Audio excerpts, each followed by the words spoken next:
Hello and welcome. What we're going to do today, guys, it's going to be a no-bake cookies and cream cheesecake, because I don't know if legally I am allowed to say the name of the brand. So, okay, anyways, what we require is some, these cookies. Of course you do. We're going to require some cream cheese and a little bit of butter. I recommend that you prepare a bowl or something, because we're about to melt this little butter. Now, as you may have noticed already, the cookies no longer have their cream. That's because I am obviously separating them. I don't know why. The recipe doesn't call for this, but hey, I've seen it a million times and they always do things like this, so most likely we have to do the same in here. By the way, the measures. We're going to require 8 ounces of this, or 6, I don't remember, which basically is one of these and a half. Each one of these contains about 10 cookies. Yeah, 10 cookies. So basically we need 15 cookies based on the recipe. But I am a genius and I didn't know how much is an ounce, so I actually ended up buying 4 packages. And I am already eating one, so I'm going to use 3 packages. Let's see if that gives us a bigger cake.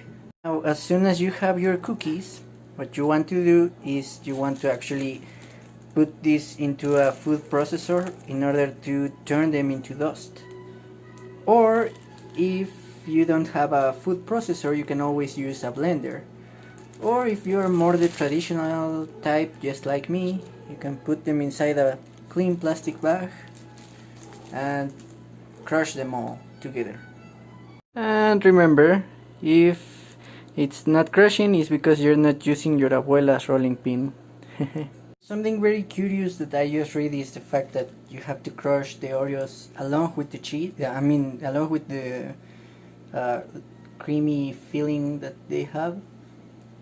I obviously didn't do it, and since I am using a rolling pin to crush the Oreos, it's not a good idea to crush them together. That's why separating this time is a very good idea. If you're using a food processor, you can just go ahead and skip the part where you separate the cream from the cookies. At this point I don't have anything else to say.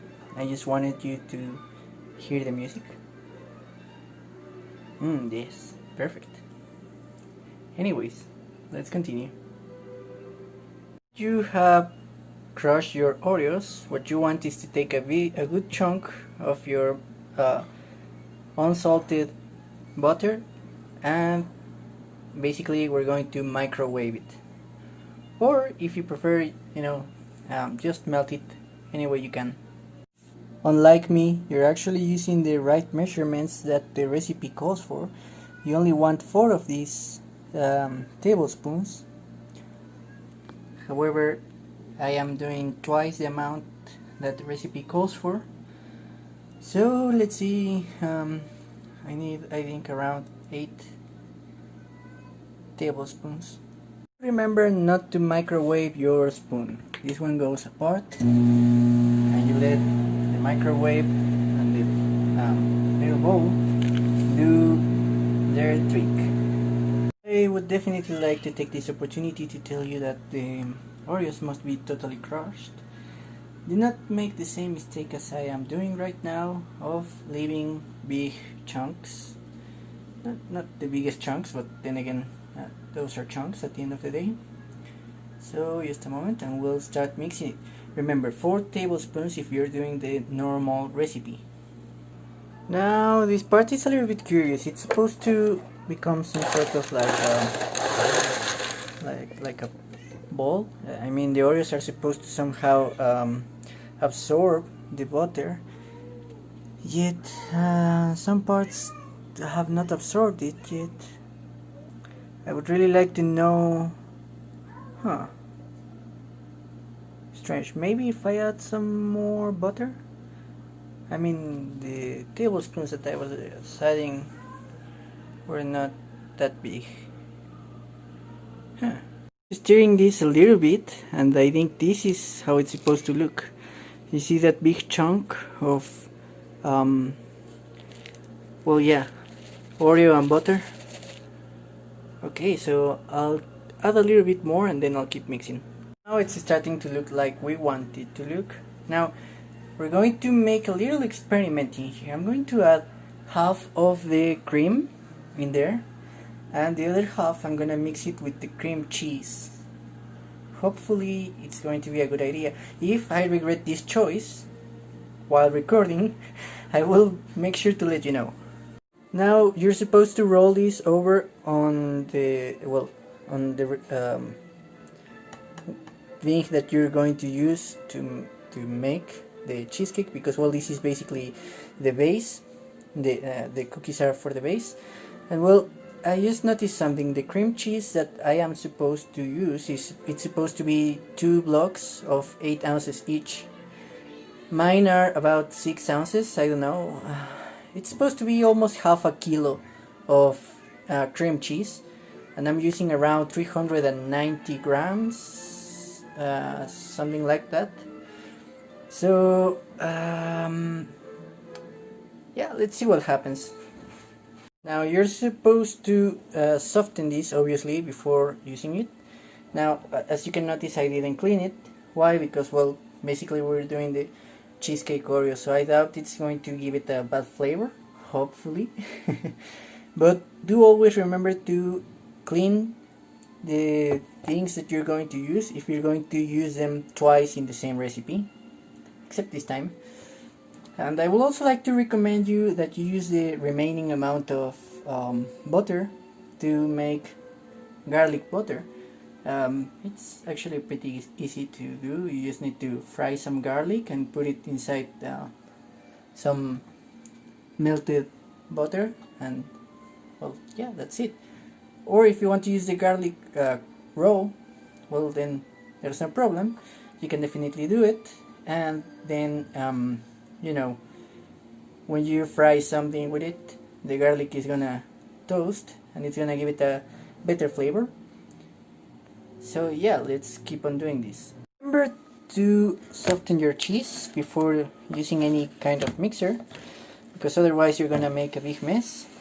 This one, for example, is not quite ready yet. Also, I should really use this opportunity to remind you that the base, the cookies that you put on the tray thing that you're going to use, you're supposed to put it in the fridge or the freezer. The freezer.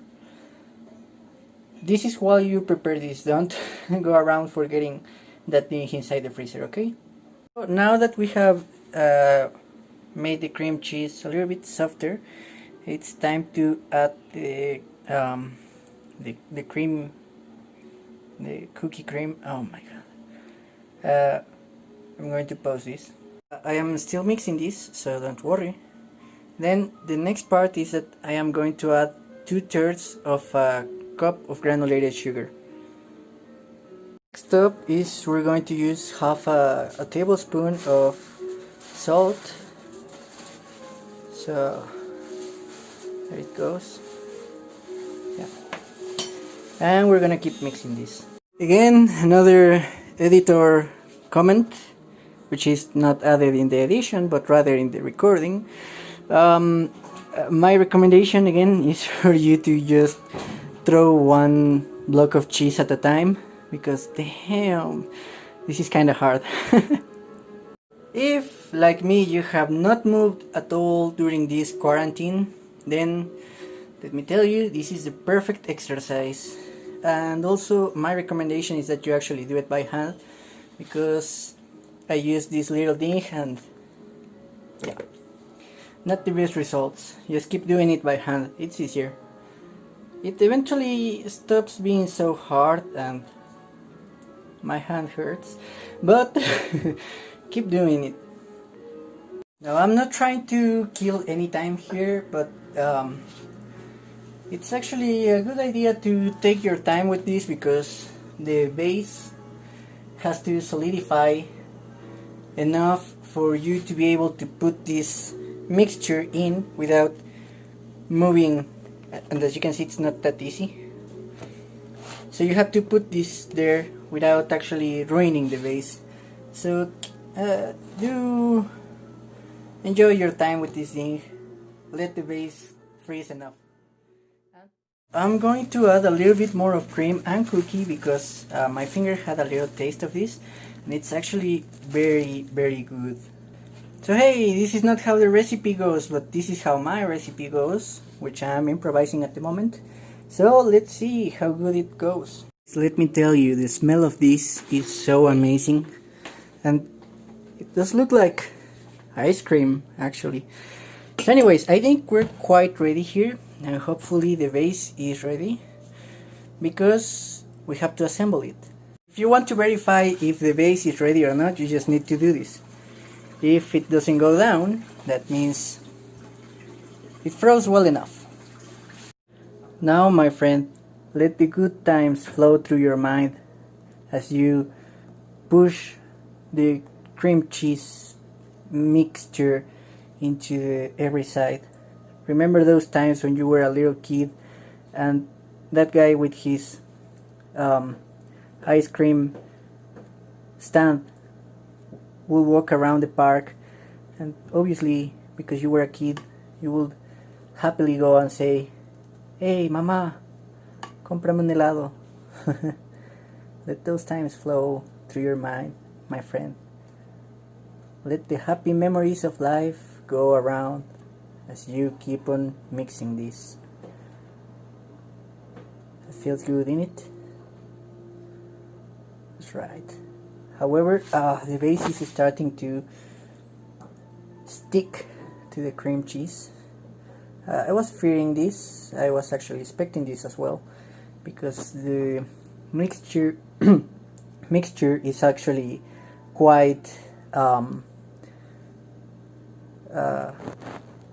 well, it's not so soft. I don't know if this is cream, because of the cream cheese. I have never managed cream cheese in my life, except you know, when making normal things with cream cheese. So I don't know if it's a good idea to add a little bit of milk, just a little bit, to try and make it a little bit more liquid, so to speak.